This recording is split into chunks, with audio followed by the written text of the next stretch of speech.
Ya, pemerintah hingga kini terus mendorong pengembangan dan produksi mobil listrik di tanah air melalui sejumlah kebijakan dan insentif. Hasilnya, angka produksi dan penjualan terus meningkat, serta bermunculannya jenis mobil listrik baru dari produsen maupun prinsipal otomotif di dalam negeri. Salah satu pemberian stimulus mobil listrik ditetapkan melalui insentif pajak melalui Peraturan Menteri Keuangan Nomor 83 Tahun 2023 yang ditujukan pada dua kategori kendaraan. Pertama, kendaraan listrik roda 4 dan bus dengan tingkat komponen dalam negeri atau TKDN lebih besar 40% mendapatkan insentif PPN 10%, sehingga PPN yang harus dibayar hanya 1%. Kedua, bus listrik dengan TKDN 20% serta di bawah 40% mendapat stimulus PPN ditanggung pemerintah 5%, sehingga PPN yang harus dibayar sebesar 6%. Pemerintah juga berencana mengubah regulasi restitusi pajak insentif mobil listrik bagi dealer menjadi lebih cepat menjadi 1 hingga 2 bulan. Ketentuan tersebut lebih progresif daripada aturan saat ini yang mengatur pencairan pajak selama 1 tahun.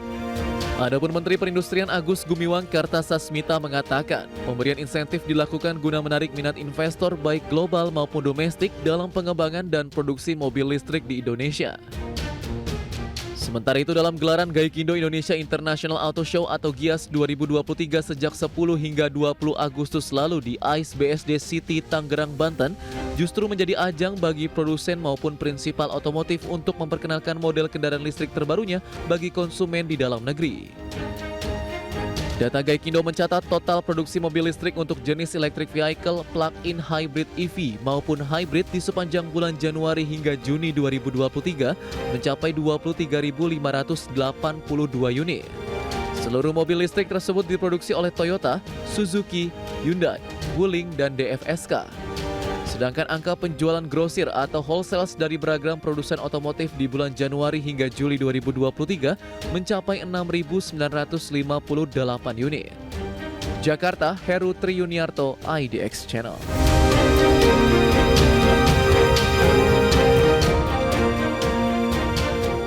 Baik pemirsa, untuk membahas tema menarik kita hari ini, banjir insentif penjualan mobil listrik tancap gas. Kita sudah tersambung melalui Zoom bersama dengan Bapak Kukuh Kumara, Sekretaris Umum Gaikindo. Ya halo, selamat pagi Pak Kukuh. Selamat pagi Mas Pras, selamat pagi pemirsa IDX Channel. Baik. Apa kabar? Kabar baik Pak Kukuh, dan sebaik juga dengan angka penjualan mobil listrik ini nampaknya yang terus ya menunjukkan tren peningkatan yang luar biasa. Nah, bagaimana update-nya nih di sepanjang semester 1 2023 dari pangsa pasar mobil listrik di tanah air, Pak Kukuh? Ya, baik. Terima kasih Mas Pras. Jadi memang mobil listrik mengalami peningkatan. Jadi kalau tahun lalu itu, kalau kita lihat dari sejarahnya dari 2021 itu hanya sekitar nggak sampai 700 unit yang terjual BEV ya, baterai electric vehicle murni. Kemudian di tahun 2022 ini luar biasa, kurang dari 700, kemudian memasuki tahun 2022 itu lebih dari 10.000 untuk baterai electric vehicle. Pada saat yang bersamaan juga itu hybrid vehicles atau HEV ya, hybrid electric vehicle pun juga mengalami peningkatan tembus sampai 10.000. Nah ini di tahun 2023 baru sampai dengan bulan Juli kemarin tuh untuk electric vehicle-nya, BEV-nya itu mungkin kurang lebih sekitar 6.000 lebih ya. Jadi lebih dari separuh dari apa yang dicapai di tahun lalu. Demikian juga untuk hybrid electric vehicle-nya itu udah tembus kalau nggak salah sekitar 15.000 lebih. Ini luar biasa karena kemudian masyarakat nampaknya juga mulai menyadari pentingnya untuk mencapai upaya menurunkan emisi gas buang. Jadi performanya kira-kira begitu. Demikian juga jangan lupa juga yang konvensional pun juga mengalami peningkatan cukup baik. Nah, faktor-faktor selain kita tahu dengan infrastruktur yang ada begitu, apa sih yang membuat akhirnya lonjakan cukup kencang nih, tancap gas tampaknya untuk angka penjualan maupun produksi mobil listrik di Indonesia? Ya, jadi nampaknya memang salah satu faktor yang paling penting kalau di Indonesia itu adalah affordability-nya ya, keterjangkauan dari harga kendaraan mobil tersebut. Dan ini opsi itu ada dipenuhi oleh pabrikan-pabrikan yang mengeluarkan produk dan yang sudah dirakit di dalam negeri yang harganya relatif terjangkau. dan itu juga volumenya lumayan. Dan kemudian dengan adanya campaign ya, ditunjukkan edukasi dan sebagainya, mereka melihat ini, dan tentunya juga daya beli masyarakat yang cukup baik, mereka punya pilihan itu. Oke. Kira-kira gitu Mas Pras. Nah, Ya. dari sisi jenis mobil listrik apa yang paling diminati? Kemudian kisaran harga berapa sih yang akhirnya mendominasi angka penjualan dari mobil listrik di Indonesia? Ya, jadi kalau dari kisaran harga, Hmm, ini dari data kami menunjukkan bahwa yang memang banyak diminati adalah harga-harga yang terjangkau, yaitu sekitar di bawah 300 juta rupiah ya. Ini juga belajar dari program LCGC sebelumnya, oke. di mana daya beli masyarakat itu adanya di kisaran seperti itu. Baik. Nah, kalau jenis mobilnya sendiri apakah yang mungkin dua penumpang kah atau bisa 4 orang begitu sedan ataupun minibus? Untuk saat ini memang yang banyak masih di 4 penumpang ya, dan itu Oke. yang relatif kecil, sifatnya lebih ke city car. Hmm, Sementara yang mungkin yang jangkauannya lebih besar, volumenya lebih besar, itu tentunya harganya juga lebih mahal, dan itu oke. relatif volumenya tidak terlalu banyak. Ah, Ya, itu dia. Makanya dengan kisaran harga di bawah 300 juta rupiah begitu itulah yang paling iya terjangkau lah ya benar. saat ini ya oleh masyarakat yang baru Ya, ingin terjangkau. memulai nih untuk mulai apa ya paling tidak mencicipi mobil listrik itu seperti apa sih Mencoba begitu. electric vehicles. Oke. Nah, kalau kita lihat Ya, dengan gimana Pak? di sisi lain kebanyakan yang membeli electric vehicles ini, Ya. mereka beli bukan first time buyer. Jadi Ah, mereka punya mobil yang lain. betul betul. Nah, kalau kita lihat dari sisi performa penjualannya begitu, apakah memang masih di kota-kota besar seperti Jakarta saja? Kalau kita lihat kan dalam satu hari saya bisa melihat beberapa jenis mobil listrik begitu yang sudah lalu lalang di jalan-jalan ibu kota. Ya, memang masalah penjualan masih pertama tentunya didominasi di Pulau Jawa ya kali ini ya, dan umumnya tentunya kendaraan ini di apa di dibeli oleh masyarakat yang ada di kota, karena Oke. sifatnya tadi yang saya sampaikan adalah city car. City Card ya, baik. Ya. Nah, kalau kita lihat dengan kondisi yang ada, dengan jenis-jenis penjualan yang tadi sudah disampaikan, ini apakah bentuknya CBU kah atau CKD sebenarnya mobil listrik yang dipasarkan di Indonesia? Jadi sebagian besar yang dipasarkan di Indonesia sampai tahun lalu itu umumnya udah dibuat di dalam negeri atau dirakit di dalam negeri. Hmm, Memang kemarin di dalam pameran Gaikindo Auto Show ya. di Kias itu muncul model-model baru yang memang belum dirakit, dan memang mereka sedang berencana untuk melakukan perakitan di Indonesia. Hmm, Itu yang cukup menarik karena memang pasar Indonesia ini adalah pasar yang cukup menarik, pasar terbesar domestik di ASEAN paling tidak, kita nomor oke. satu. Nah, kalau dari sisi insentif, karena ini kan yang membuat pangsa pasarnya terbuka, kemudian menarik minat dari masyarakat karena harganya yang juga akhirnya sedikit terjangkau lah begitu bagi sejumlah kalangan di Indonesia. Nah, melihat bagaimana insentif apa saja sih yang selama ini dirasakan oleh produsen otomotif di dalam negeri yang mereka memproduksi dan juga menjual mobil-mobil listrik. Jadi memang ada insentif, dan memang insentifnya itu sudah ada, dan Hmm, itu yang dilakukan oleh para pelaku anggota kita. oke, Cuman memang kita dalam hal insentif ataupun kebijakan, kita bersaing dengan negara tetangga. Kita berusaha untuk mempertahankan itu dan memperbaikinya. Tadi sudah disinggung bahwa ada upaya untuk memberikan kebijakan ya yang lebih memungkinkan para pelaku untuk datang ke Indonesia. Saya ingin sedikit singgung ya. ya, Kalau yang di awal ini kan baru beberapa brand ya yang sudah ikut. Namun dalam kenyataannya karena pasar Indonesia itu cukup menjanjikan, bukan hanya sekedar electric vehicles, oke, tapi secara keseluruhan industri kendaraan bermotor di Indonesia ini menjanjikan, hmm, banyak pemain yang mau berdatangan. Kalau yang saat ini itu adalah yang mereka dapat insentif adalah mereka yang mengikuti programnya.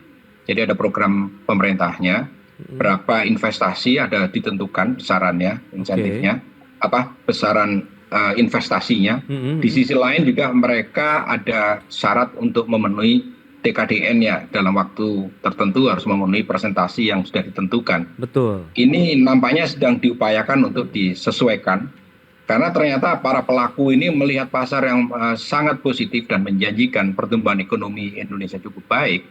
Mereka ingin ikut juga masuk sini. Saya nggak ikut program nggak apa-apa, asal kita bisa merakit di Indonesia. Ini suatu hal yang positif. Jadi Oke. mereka melihat potensi pasarnya, tidak sekedar hanya melihat pada sisi insentif yang diberikan. Itu Oke. yang cukup menarik. Baik, berarti paling tidak dengan insentif yang diberikan oleh pemerintah meskipun persyaratan TKDN-nya begitu harus di atas 40% ini terbukti nih mampu menarik minat investor global ya tentunya ya Pak Iya. Kuku. Nah lantas bagaimana dengan produsen yang sudah existing bercokol lama begitu di Indonesia? Kita bahas nanti di segmen berikutnya. Pak Kuku, kita akan jeda Baik. sebentar dan pemirsa tetaplah bersama kami. Baik pemirsa, terima kasih Anda masih bergabung bersama kami dan berikut ini kami sampaikan data ya dari sisi penjualan mobil listrik ini dari Januari sampai dengan Juli 2023. Data selengkapnya bisa Anda saksikan di layar televisi Anda.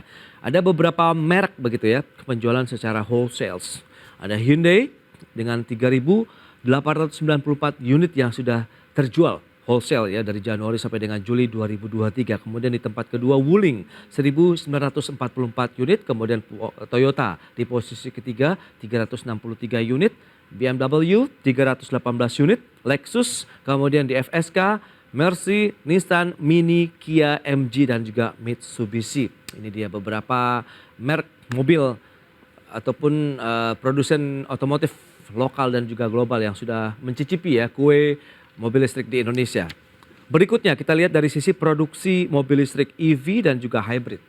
Januari sampai dengan Juni 2023 kita lihat Toyota menempati posisi pertama, ada 10.013 unit jenis hybrid begitu ya mereka produksi. Kemudian ada Suzuki 6.695 unit, ini juga jenisnya hybrid. Kemudian Wuling 2.674 unit dari EV dan juga hybrid. Kemudian ada Hyundai 4.055 unit dalam bentuk EV. Kemudian di FSK 140 unit EV, electric vehicle. Selanjutnya kita lihat jenis mobil listrik yang terlaris ini ya, dijual di tanah air Januari sampai dengan Juni 2023 data dari Gaikindo. Ioniq 5 dari Hyundai ini cukup laris nampaknya 3.543 unit yang sudah berada di tangan konsumen Indonesia. Kemudian Wuling REV 1.654 unit, kemudian ada BMW iX 178 unit, kemudian Toyota BZ4X 155 unit dan Nissan Leaf 61 unit. Baik, kita akan lanjutkan kembali perbincangan bersama dengan Bapak Kuku Kumara, Sekretaris Umum Gaikindo. Baik, Pak Kuku, kita lanjutkan kembali. Ini menarik kalau kita lihat dari sisi data penjualan, produksi, dan jenis-jenis mobil yang paling laris. Nah ini Anda melihat sebenarnya kuenya masih sangat lebar, kemudian tadi ada insentif juga yang diberikan. Sebenarnya tantangannya, nah kalau kita lihat nih sekarang, apa yang dirasakan oleh teman-teman produsen otomotif di tanah air nih kalau kita lihat untuk menjual produk-produk mobil listrik mereka? Ya, jadi untuk menjual itu yang kita inginkan adalah kalau dilihat tadi kan brandnya mulai tambah ya. Ya. Tapi mungkin hanya baru 2-3 brand yang sudah merakitnya di Indonesia. Dan itu penting karena kita ingin menjual kendaraan-kendaraan yang betul-betul dirakit di Indonesia. Nah untuk tantangannya kalau jumlahnya banyak itu akan jauh lebih lebih baik kalau itu bisa dirakit di sini. Namun kembali lagi untuk merakit di Indonesia ataupun membuat kendaraan tersebut di Indonesia, volume itu juga sangat penting bagi industri kendaraan bermotor. Jadi kalau volumenya gambarannya relatif kecil, itu juga berat bagi para prinsipal untuk berinvestasi. Tapi begitu volumenya menjanjikan seperti udah mulai ribuan, ini potensi kan. Nah itulah yang menjadikan gula-gulanya untuk mereka datang ke sini. Dan kembali lagi, potensinya di Indonesia sangat besar. Dan untuk membuat kendaraan itu di sini, kita juga perlu dukungan dari ekosistem industri pendukungnya. Tidak hanya cukup hanya perakitnya saja. Karena selalu ada upaya untuk meningkatkan kandungan lokalnya tadi. Itu dia TKDN yang ditargetkan 40%-an begitu ya untuk mobil listrik yang bisa mendapatkan insentif. Nah ini ekosistem seperti apa sih yang sebenarnya harus terbentuk begitu untuk bisa mendukung dari sisi produksi, volume karena yang dibutuhkan dari sisi produsen, kemudian angka penjualannya juga yang terjangkau dari sisi harga ini Pak Kuku. Ya, jadi ekosistemnya yang kita butuhkan adalah komponen-komponennya adalah bersumber dari pabrikan-pabrikan lokal. Oke. Apakah itu baterainya, apakah itu kemudian chipsnya, apakah itu kemudian sistem yang lain ya. Bukan sekedar kita mendatangkan, katakanlah walaupun dirakit tapi CKD. Ini yang masing-masing pabrikan berupaya untuk melakukan itu.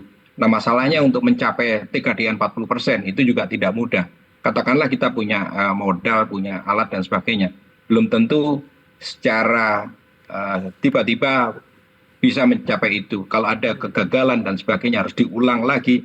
Jadi ini tantangan tersendiri bagi para pabrikan. Tapi di sisi lain juga pasarnya juga sangat menjanjikan. Jadi semakin volumenya baik, semakin bagus itu industri pendukungnya untuk bisa tumbuh dengan baik. Oke. Kira-kira begitu. Dan sejak April 2023 pemerintah juga sudah memberikan insentif dari harga jual ini ya, PPNTTP begitu Ya. kalau kita lihat begitu 70 juta rupiah ini yang akhirnya bisa dipangkas ya harga jualnya Pak Kuko. Nah ini bagaimana? Apakah cukup efektif begitu menjadi salah satu juga booster untuk penjualan mobil listrik selama ini? Sedikit saya koreksi, angkanya 70 juta itu tergantung dari harga kendaraan tertentunya ya, kendaraannya Oke. sendiri. Karena insentif itu dalam bentuk presentasi yang tadi Yes. sudah disinggung dalam dikatakan adalah PPN BTP atau Betul. pajak penjualan pertambahan nilainya ditanggung oleh pemerintah. Iya. Itu harusnya kalau nggak ada insentif bayarnya 11%. Betul. Tapi kemudian pemerintah memberikan insentif sebesar 10% di mana 1% ditanggung oleh konsumen kan. Yes. Nah ini yang itulah bukan 70 juta tapi adalah presentasi dari harga mobilnya. Oke, tapi itu cukup efektif tidak menurut Anda? Sedikit agak ada gangguan karena pada waktu PPN BTP itu yang menanggung awalnya adalah dealer. Nah ini tentunya agak sedikit mengganggu karena kemudian perputaran uangnya dealer akan terganggu. Kalau dia Oke. katakanlah tadi contoh diambil 70 juta, kalau dia jual mobil sampai 170 kali 100 juta kan cukup gede itu. Nah kalau itu harus nunggu cukup lama kan terganggu mereka cash flow-nya lah gitu. Iya, iya, Nah ini yang namanya sedang diupayakan untuk diperbaiki. Oke, nah lantas insentif apa nih yang memang saat ini tengah dinantikan juga oleh produsen otomotif khususnya yang memproduksi mobil listrik kalau memang tadi pangsa pasarnya cukup kuat, kemudian produsennya nampaknya pemainnya juga bertambah terus nih Pak Kuku. Betul, jadi peminatnya banyak ini. Mungkin lebih dari 10 yang berminat untuk masuk ke Indonesia karena pasarnya sangat menjanjikan. Nah ini mungkin kita harus bersaing dengan negara-negara tetangga. Kemarin Presiden sudah mengatakan kita harus bisa menjadikan Indonesia industrinya sangat kompetitif. Nah ini yang kita harus secara reguler mengupdate kebijakan. Kita lihat negara tetangga memberikan insentif seperti apa harus kita ikuti. Karena kalau enggak mereka akan pindah ke negara tetangga kan. Kemudian karena apa? Saat ini kita punya perjanjian free trade agreement di among ASEAN ya. Jadi kalau mereka masuk di Thailand, masuk ke Indonesia 0% tuh import duty-nya. Nah harus dulu-duluan. Makanya yang paling menjanjikan adalah pasar kita itu besar. Dengan penduduk 280 juta, kalau mereka masuk ke sini punya potensi menjual cukup banyak. Di saat yang sama rasio kepemilikan kita itu mobil kita itu masih rendah. Jadi itulah yang harus dikejar agar kita tetap kompetitif. Nah itu dia, dari sisi competitiveness Indonesia begitu, Anda melihat bagaimana? Apakah ini memang sudah cukup nyaman begitu, kondusif bagi dunia investasi di sektor otomotif? Perlu ditingkatkan, sebagai catatan mungkin nggak banyak yang tahu bahwa saat ini ranking produksi kendaraan bermotor roda 4 atau lebih Indonesia menduduki ranking ke-11 dunia loh. Nah ini disampaikan ke pemerintah dalam hal ini Kementerian Perindustrian, Menteri Perindustrian berharap ini harus ditingkatkan, Indonesia harus bisa masuk 10 besar. Nah ini berbagai upaya dilakukan agar kita bisa mempertahankan competitiveness tersebut. Baik, lantas di sisi lain kalau penjualannya kita ranking ke-14 dunia. Oke, itu dia ya terkait dengan kinerja industri otomotif Indonesia. Nah lantas bagaimana dengan tingkat persaingan bisnisnya sendiri? Karena kita lihat tadi data yang sudah disampaikan justru adalah produsen-produsen baru begitu yang masuk ke Indonesia yang justru angka penjualannya ini mendominasi untuk mobil listrik di Indonesia. Apakah ini siapa cepat dia dapat begitu sistemnya atau bagaimana nih Pak? Ini cukup menarik ya fenomena baru karena kemudian yang banyak disoroti adalah para milenial ini yang punya kemampuan daya beli tersendiri. Mereka ini juga punya pilihan-pilihan yang mungkin belum tentu sama dengan kami-kami yang generasi yang lebih dulu ya. Jadi mereka tertarik dengan sesuatu yang baru. Dan mereka punya kemampuan, punya daya beli.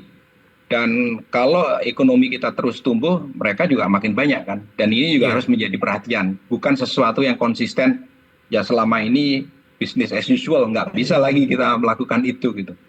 Oke, yang menarik pada pameran Gias 2023 lalu begitu ya Pak Kuku, hampir semua rata-rata prinsipal itu kan menawarkan produk-produk baru mobil listrik mereka nih kepada konsumen di Indonesia. Nah lantas bagaimana Anda melihat segmentasi pasarnya? Tahan dulu jawabannya, kita akan jeda sebentar Pak Kuku. Boleh. Dan pemirsa, kami masih akan segera kembali usai pariwara berikut ini. Baik, kita lanjutkan kembali perbincangan bersama dengan Bapak Kuku Kumara, Sekretaris Umum Gaikindo. Pak Kuku, nah berkaca dengan Gias 2023 begitu yang kemarin juga tampaknya menjadi salah satu antusiasme baru begitu, di mana prinsipal produsen otomotif yang ada di Indonesia ini juga berlomba-lomba nampaknya menawarkan produk-produk baru mobil listrik ini kepada masyarakat konsumen di tanah air. Anda melihat bagaimana fenomena ini? Apakah benar-benar ini sejalan dengan tadi ekosistem yang akan terbentuk atau sedang dibentuk dan infrastrukturnya sendiri nih untuk mendukung keberadaan dan operasional dari mobil listriknya sendiri, Pak Kuku? Baik, jadi mobil listrik ini juga banyak diminati dan kemudian infrastruktur sejalan dengan pertumbuhan mobil listriknya juga dikembangkan. Kalau kita lihat juga mereka bisa lakukan charging di rumah, ini juga menarik, dan PLN dalam hal ini juga memberikan bantuan agar bisa dilakukan, dan ini juga menarik. Di sisi lain, kenapa kita banyak memperkenalkan mobil listrik? Hampir semua yang ikut pameran di Gias menampilkan produk-produk electric vehicles-nya. Tapi jangan lupa bahwa kita juga punya tujuan negara ini komitmen untuk menuju net zero emission. Nah, net zero emission itu tidak bisa hanya semata-mata dicapai dengan electric vehicles, karena existing teknologi yang ada itu juga bisa dikembangkan dengan menggunakan apa yang kita kenal dengan renewable energy. Kita sudah memiliki biosolar yang tertinggi di dunia dengan B35 kita, sudah diimplementasi sejak bulan Februari tahun ini. Kemudian dengan standar emisi gas buang Euro 4 kita juga cukup baik, dan baru-baru saja juga diperkenalkan dengan E5 atau etanol atau green gasoline. Nah ini juga menarik, semua itu menuju ke net zero emission.